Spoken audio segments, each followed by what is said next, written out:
अभिनव के आइडिया से हरदेव ने अनन्या को एक और चांस तो दे दिया था, लेकिन अनन्या इस बात से जरा भी खुश नहीं थी। बकवास आइडिया? तुम्हारे दादाजी तो इस आइडिया को अप्रूव करके गए, अब क्या प्रॉब्लम है तुम्हें? अभिनव ने थोड़ा चिढ़ते हुए पूछा। अनन्या आ भरकर उसकी ओर देखकर भड़क उठी। तुम समझते क्यों नहीं हो? डील मंडे को होने वाली है और आज ऑलरेडी फ्राइडे है। अब डील में आकर क्या उखाड़ लूंगी मैं? सब कुछ तो सनी ऑलरेडी कर चुका होगा। अनन्या का गुस्सा देखते ही राजीव ने अपनी चम्मच जोर से टेबल पर पटक दी और कहा, अनन्या, तुम इसको क्यों ब्लेम कर रही हो? उसने कहा था क्या दिन भर में क्लबिंग और पार्टीज करो, बिजनेस पर ध्यान मत दो। हाँ डैड, आप क्यों इसकी साइड ले रहे हो? अनन्या रोने लगी। उसे रोते देख शर्मिला उसकी आंसू पोंछने लगी और फिर राजीव की ओर देखकर बोल पड़ी, क्या गलत कहा अनन्या ने? अब तक प्रोटॉन से सारी मीटिंग तो कर ही चुका होगा ना सनी, फिर अनन्या उसमें जाकर क्या ही कर लेगी? उसे सिर्फ नाम के लिए थोड़ी ना जाना है। शर्मिला के शुरू होते ही राजीव आ भरकर फिर से अपने नाश्ते पर ध्यान देने लगा। शर्मिला फिर और भी ज्यादा गुस्सा होकर अभिनव की ओर घूर कर बोली, सब तुम्हारी वजह से हुआ ये। किसी ने पूछी थी क्या तुमसे ये तुम्हारी एडवाइस? कल से ना तुम साथ में ब्रेकफास्ट नहीं करोगे, अकेले में करोगे बेडरूम में, समझ गए? राजीव ने फिर से शर्मिला की ओर देखा और जोर से कहा, शर्मिला। दोनों पति पत्नी एक दूसरे को गुस्से से देखने लगे थे, पर तभी अचानक उन्हें अभिनव की आवाज सुनाई दी। अगर मुझसे कोई गलती हुई है तो मैं सुधारने के लिए तैयार हूं, अभिनव ने कॉन्फिडेंटली कहा। अनन्या ने अपना सिर उठाकर उसकी ओर देखा। क्या गलती सुधारोगे अब तुम? सनी से जाकर लड़ोगे गुंडों की जैसे, या फिर प्रोटॉन का मैनेजर तुम्हारा रिश्तेदार है? अनन्या ने ताना मारा। अभिनव की जुबान पर ये शब्द आ ही गए थे कि वो प्रोटॉन का मालिक है, पर उसने अपने आप को काबू किया और फिर एक गहरी सांस लेकर कहा, मैनेजर नहीं, प्रोटॉन पब्लिशर से डील में तुम्हें सीधा टाइगर से बात करनी चाहिए। अभिनव के मुंह से टाइगर शब्द सुनते ही अनन्या ने अपना सिर पकड़ लिया और शर्मिला की हंसी छूट गई। हाँ, टाइगर तो जैसे इसका जिगरी यारी होगा ना, सब इसी फटीचर से पूछकर करता होगा। शर्मिला के मुंह से टाइगर के बारे में ऐसे शब्दों को सुनकर राजीव थोड़ा बेचैन हो गया और धीरे से उसके कान में फुसफुसाने लगा, थोड़ा अपनी जुबान पर लगाम दो और बोलने से पहले सोचो कि किसके बारे में बोल रही हो। अभिनव को राजीव की बात सुनाई दे गई थी, जिसके बाद वो मन ही मन मुस्कुरा भी रहा था। उसे समझ आ गया था कि टाइगर की औकात किस हद तक पहुंच चुकी थी। मेरा मतलब सिर्फ यही है कि डायरेक्टली टाइगर से बात करके अनन्या को बाकी मैनेजमेंट के झंझटों में नहीं फंसना पड़ेगा। अभिनव के ये कहते ही राजीव उसकी आंखों में देखकर बोल पड़ा, तुम सुबह सुबह नशा करके बैठे हो क्या, या फिर तुम्हारे दिमाग में किसी तरह की बीमारी है? टाइगर से कोई तभी मिल पाएगा जब वो दिखेगा। कितने सालों से उसका कोई अता पता ही नहीं है और तुम बोल रहे हो कि टाइगर से मिल लो। राजीव की बात पूरी होने से पहले ही अभिनव के होठों पर जवाब तैयार था। हाँ तो उसे ढूंढ लेंगे ना हम, वो मरवर थोड़ी ना गया है, उसका भी एक घर होगा, पता होगा, और अगर उससे कांटेक्ट नहीं भी हो पाया तो उसके सेक्रेटरी के जरिए तो हम उससे मिल ही सकते हैं ना। अभिनव की बात सुनकर शर्मिला फिर से हंस पड़ी। ठीक है, तुम उसका पता निकालो और अनन्या, जैसे ही टाइगर के साथ मीटिंग फिक्स हो जाए ना, तो इस गधे को डाइवोर्स देकर उसे अपना बॉयफ्रेंड बना लेना।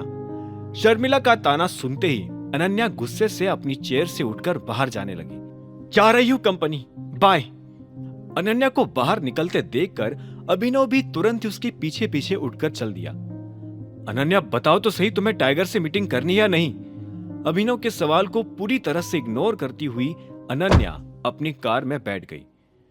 अभिनव ने उसे एक बार और पुकारने की कोशिश करी, लेकिन अब तक अनन्या वहां से गाड़ी लेकर निकल चुकी थी। आह भरते हुए अभिनव भी अपनी गाड़ी में जाकर बैठ गया और इमेजिंग सिक्योरिटीज के ऑफिस की ओर निकल गया। रास्ते में वो यही सोचे जा रहा था कि अब अनन्या क्या डिसीजन लेने वाली थी। ऑफिस पहुंचकर अपने कैबिन में घुसते ही अभिनव ने देखा कि मायरा उसकी टेबल पर एक फाइल अरेंज कर रही थी। कैबिन का गेट खुलते ही मायरा पलट कर बोली, good morning sir. Good morning. ये फाइल? अभिनव ने फाइल की ओर देखकर पूछा। सर ये एस्टिमेशन है कि हमें टोटल कितने फंड्स की जरूरत पड़ने वाली है। मैंने जितने हो सकती थी उतनी कॉस्ट कटिंग की है, लेकिन फिर भी अमाउंट थोड़ा बड़ा ही निकल कर आ रहा है। मायरा की बात खत्म होते ही अभिनव ने फाइल उठाकर अपने हाथों में ले ली। सभी एक्सपेंसेस की लिस्ट से नीचे जाते हुए उसकी नजर टोटल अमाउंट पर पड़ी, जिसके आगे 7 जीरो लगे थे। तो टोटल 6 करोड़ चाहिए, राइट?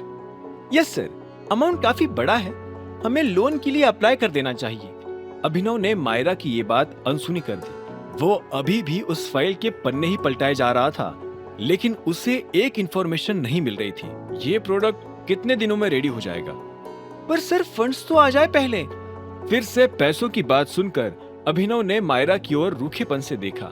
मैंने पूछा प्रोडक्ट रेडी कब हो जाएगा, पैसों का नहीं पूछा।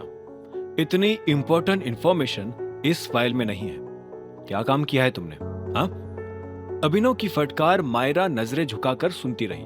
उसकी आवाज के बीच मायरा के मन में कई तरह के ख्याल आ रहे थे, जिसमें से एक यही था कि उसका ये नया मैनेजर या तो काफी मजाकिया था या फिर काफी अजीब। सर वो प्रोडक्ट रेडी हो जाने की डेट फंड्स आने के बाद ही बताऊंगी। मुझे लगा फंड्स नहीं आएंगे, इसलिए सॉरी। फिर से पैसों की बात सुनकर अभिनव को चिढ़ मच गई और उसने तुरंत ही अपनी जेब से एटीएम कार्ड निकालकर मायरा के हाथों में थमा दिया। जितने फंड्स चाहिए इससे निकाल लो, और अब मुझे 10 दिन में प्रोडक्ट रेडी चाहिए। याद रखना, क्वालिटी के साथ कोई कॉम्प्रोमाइज नहीं। उस एटीएम कार्ड को देखते ही मायरा के होश उड़ गए। वो कोई साधारण कार्ड नहीं था, बल्कि ब्लैक कार्ड था, जिसकी लिमिट 99% लोगों की जिंदगी भर की कमाई से भी ज्यादा हुआ करती थी। अपने हाथों में उसे लेकर मायरा यही सोच रही थी कि आखिर अभिनव जैसे एक मैनेजर के पास ये कार्ड कहां से आ सकता था। मायरा को अपनी जगह पर ही खड़े देखकर अभिनव उस पर चिल्ला पड़ा, अभी जाओ ना, किसका वेट कर रही हो? जी जी जी सर। मायरा उस कार्ड को देखते हुए कैबिन से बाहर निकल गई और सामने से आ रही एक लड़की से टकरा गई, जिससे वो कार्ड भी नीचे गिर गया। देखकर चलो ना। I am sorry. मायरा ने कार्ड उठाकर जैसे उस लड़की की ओर देखा तो वो फिर से शॉक्ड हो गई। मैम, अभिनव से मिलना है। उस लड़की की बात सुनते ही मायरा पलटकर उसे साथ में मैनेजर के कैबिन के पास ले जाने लगी। कैबिन का गेट खोलकर पहले वो अंदर आई और उसने धीरे से अभिनव से कहा, सर कोई बहुत ही स्पेशल आपसे मिलने आया है। अभिनव थोड़ा हैरान हो गया। एक पल के लिए उसे यह भी डर लगा कि शायद मोंटी ही उससे मिलने आ गया। कौन है? इससे पहले कि मायरा जवाब दे पाती, वो लड़की कैबिन के अंदर चली आई।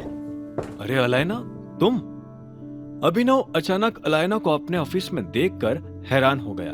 उसके महंगे परफ्यूम की खुशबू उसके घुसते ही पूरे कैबिन में फैल चुकी थी। हेलो अभिनव। अलायना मुस्कुराते हुए पास वाली चेयर पर बैठ गई। उन दोनों के बीच हाय हेलो सुनकर मायरा हैरान थी। उसे समझ नहीं आ रहा था कि अलायना जैसी इतनी बड़ी पर्सनालिटी अभिनव जैसे मामूली मैनेजर को कैसे जानती थी। इससे पहले कि अभिनव उससे कुछ बातचीत शुरू करता, उसने पहले मायरा की ओर देखा। वो फंड्स का काम जल्दी कर लेना, और हाँ, मैंने तुम्हें इंटरव्यू के लिए भी कहा था, उसका क्या हुआ? सर इंटरव्यू कल ही फाइनलाइज हो जाएंगे।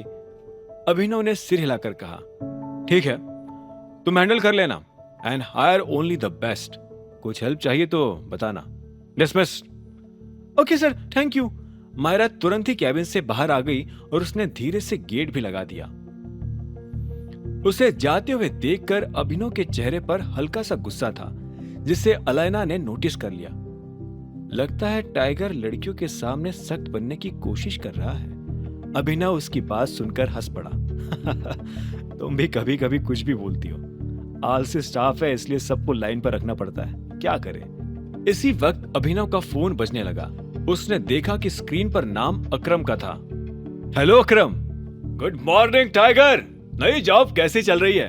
फोन की दूसरी साइड से आवाज आई। बस चल रही है, तुम बताओ, आज अचानक गुड मॉर्निंग कहने फोन किया है क्या? अभिनव ने मुस्कुराते हुए कहा। नहीं नहीं, एक इंफॉर्मेशन थी। वैसे तो तुम्हें कल रात को ही बता देनी चाहिए थी, पर मैं कुछ काम में उलझ गया था। मोंटी का फोन आया था मेरे पास कि वो आज ही इंडिया आ रहा है। मोंटी का नाम सुनते ही अभिनव ने अलायना की ओर देखा, जो कि उसके छोटे से कैबिन को दिलचस्पी से निहारे जा रही थी।